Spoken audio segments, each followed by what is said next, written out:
na puna pao khanga pana ke man kanadai han Abraham sun Jacob sun ta sa kanam dei han te jong ichlei si ta sa kahonga keima ei de le ei dawa thisan su apanga cross chana ei pedo enjong apangove henla keiman kale thu pun kasumong de pun ngai lut na zalin katung thau thave chebang chun nang ho he thagawa kanam dei han na heaven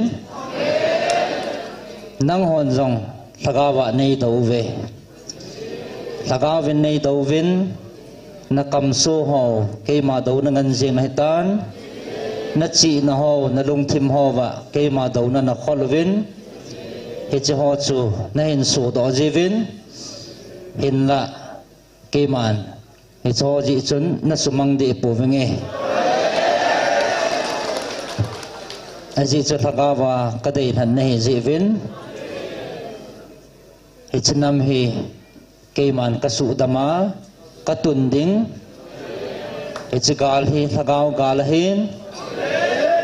kazo takain keima vilna le kaw changjong thipde pontin kasim phat takain kavil na jong tangde ponte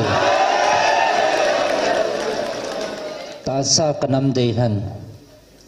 kamiten crossa thisan suin ei pidovin hichi cross manachun van noi gal ka jove tunin thagawa kanam dei than nahon hichi ka ngai lut no hi van til kilo on na sovin na pidovin hichi lai mun hi van til kilo ki phun na on na pidovin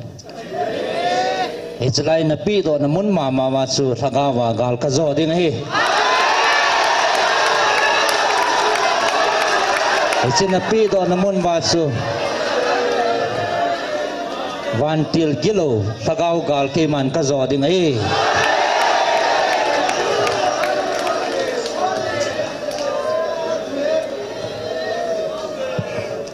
na chungwa Michael no ngai ten ko hang same he chinam mi te do ding koi maum lo hitam chin oging ta in gal hat ta gal hang ta Michael van tilin na chungwa ging ta in ko hang same